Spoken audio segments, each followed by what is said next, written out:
Ma'asyiral muslimin yang dimuliakan Allah Subhanahu wa taala. Ketika kita membahas tentang Yaumul Qiyamah, maka di antara 82 nama yang tercantum dalam Al-Quran yang menamai sebuah peristiwa yang sangat besar yang disebut dengan Yaumul Qiyamah, salah satunya adalah Yaumuddin. Nama-nama kiamat kan banyak. Ada namanya Yaumul Jaza, ada Al-Qari'ah, ada Al-Haqqah, ada At-Tammah, dan begitu seterusnya. Sampai ulama menyebutnya sampai kepada 82 nama.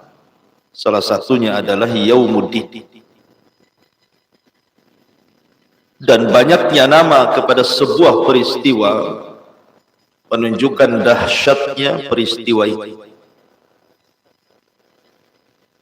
Ulama menyebutnya bahwa Yaumul Qiyamah itu laha arkan, memiliki rukun-rukun.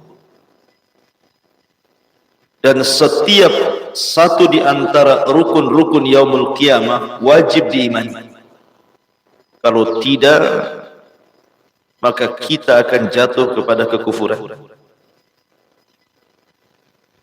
Pertama, rukun Yaumul Qiyamah artinya Yaumuddin adalah al-iman bil maut, beriman dengan kematian. Makanya Nabi SAW bersabda, "Idza mata ahadukum qamat qiyamatuh." Kalau salah seorang di antara kalian meninggal dunia, maka tegaklah kiamat kepadanya. Dan itu yang pasti. Kullu nafsin dha'iqatul maut. Setiap jiwa itu pasti mengalami kematian.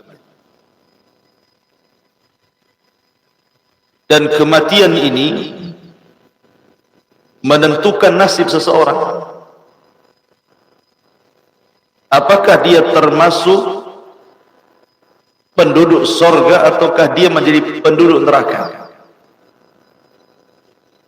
Makanya ada istilah su'ul khatimah dan ada istilah husnul khatimah. Ada yang baik akhirnya, ada juga yang buruk akhirnya.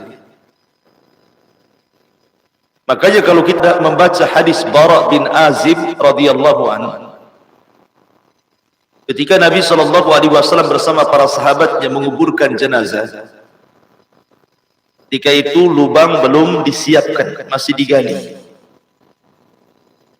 Maka untuk mengisi waktu sambil menunggu tergalinya lubang, maka Nabi SAW menceritakan tentang ruhnya seorang mukmin dan ruhnya orang kafir. Kata Nabi SAW, "Idza qubidatir ruh tabi'ahul basar." Apabila ruh itu dicabut, maka pandangan mengikutinya. Dan apabila ruhnya seorang yang beriman kepada Allah Subhanahu wa taala, maka akan dicabut seperti tetesan air yang terakhir keluar dari mulut teko. Artinya sangat pelan sekali. Dimulai dari jari jemari kaki dan tangannya, kemudian mengalir sampai ke tenggorokannya, kemudian keluar dari mulutnya. Kemudian setelah keluar dari mulutnya, maka ruh itu akan disambar oleh para malaikat yang sudah mempersiapkan kain kafan dari sorga dan hanut, minyak wangi dari sorga. Kemudian diangkat ruh ini ke langit. Semua malaikat di langit mencium bau harumnya, sehingga mereka bertanya-tanya, ini ruhnya siapa? Akhirnya kemudian roh ini dibawa oleh malaikat ini, kemudian menembus langit pertama, langit kedua, sampai langit ketujuh. Dan itu isyaratnya ada dalam Al-Quran, dalam surah At-Tariq. Kenapa surat itu disebut At-Tariq? Tariq itu artinya mengetuk pintu. Dan pintu langit itu tidak sembarang diketuk dan tidak sembarang dibuka, kecuali dalam tempo-tempo tertentu. Salah satunya ketika ruh seorang mukmin dilesatkan ke langit, maka disitulah salah satu pintu langit terbuka. Karena tidak sembarang pintu itu dibuka. Nabi SAW dalam peristiwa Isra Mi'raj saja, Jibril mengetuk pintunya. Kemudian ditanya, "Man an, siapa kamu?" Kata Jibril, "Saya Jibril." "Wa man ma'aka, dan siapa yang bersamamu?" Kata Jibril, "Muhammad." "Awa qad uhiya ilai, apa sudah diizinkan dia?" Artinya kalau Nabi SAW saja diinterogasi dulu bahasa kitanya, baru bisa dibuka pintu itu. Tapi ruhnya seorang mukmin langsung dibukakan pintu langit. Pertama, kedua, ketiga, sampai ketujuh. Sampai kemudian dihadapkan di hadapan Allah. Dan Allah Subhanahu wa taala katakan, kembalikan ruhnya ke dalam jasadnya, letakkan catatannya fil iliyyin, di tempat yang paling tinggi. Maka roh itu kemudian dikembalikan ke dalam jasadnya, sementara catatannya terus naik sampai diletakkan di surga. Kemudian rohnya dibalikkan ke dalam jasadnya. Ketika roh dibalikkan ke dalam jasadnya, disinilah terjadi disebut dengan dogtatul qabri, impitan kuburan. Kemudian datang dua malaikat Munkar dan Nakir. Kemudian bertanya tentang tiga soalan atau disebut dengan salasatul usul atau usul salasa. Man rabbuk, wa ma nabiyyuk, wa ma dinuk. Siapa Rabbmu, siapa nabimu, apa agamamu? Karena dia ruhnya seorang yang beriman, maka Allah berfirman, yusabbitullahu alladhina amanu bil qawlis tsabit. Yusabbitullahu alladhina amanu bil qawlis tsabit. Maka orang-orang yang beriman akan dimantapkan jawabannya. Dia akan mengatakan, Rabbi Allah, Rabbku Allah, wa Muhammadun Nabi, dan Muhammad Nabiku, wal Islamu dini, dan Islam agamaku. Makanya kita senantiasa mengucapkan raditu billahi rabba wa bil islami dina wa bi Muhammadin nabiyya wa rasula. Karena ini pertanyaan kuburan. Terus diingatkan dengan tiga perkara ini. Ketika dia benar menjawab, maka Allah Subhanahu wa taala berfirman, an sadaqa abdi, hambaku telah benar. Bukakan pintu sorga kepadanya, masukkan angin sorga kepadanya, bawakan pakaian, makanan, minuman dari sorga kepadanya. Kemudian datanglah orang yang sangat ganteng, yang sangat indah. Kemudian mengajak bicara, ngobrol dalam kuburan itu. Tanpa terasa kiamat hampir dibangkitkan. Kemudian dia bertanya, siapa kamu? Baik sekali menemani diriku di tempat yang tidak ada siapapun kecuali diriku ini. Maka dia mengatakan, ana amaluka salih. Sayalah jelmaan amal soleh. Sayalah solatmu, sayalah zakatmu, sayalah silaturahimmu, sayalah zikirmu, sayalah birrul walidain, sayalah, dan begitu seterusnya. Maka kiamat dibangkitkan, dia pun mengatakan, ya Rabb, aqimis sa'ah, aqimis sa'ah. Ya Rabb, segerakan tegakkan kiamat, segerakan tegakkan kiamat supaya aku bisa cepat kembali kepada rumah dan keluargaku di surga. Tetapi berbeda dengan ruhnya orang kafir. Ruhnya orang kafir dicabut seperti senjata yang melingkar, seperti celurit yang dimasukkan ke dalam bulu-bulu kambing wol. Kemudian bulu itu disiram sehingga lengket dengan senjata itu. Kemudian dipaksa dengan cepat, kemudian dipaksa keluar dari bulu-bulu itu. Yang apa yang terjadi? Pasti akan merontokkan bulu-bulu itu. Itulah ruhnya orang kafir, diibaratkan sebuah senjata yang bengkok, dimasukkan ke dalam bulu wol, kemudian disiram. Antum tahu kambing wol itu? bulu-bulunya kan banyak gitu.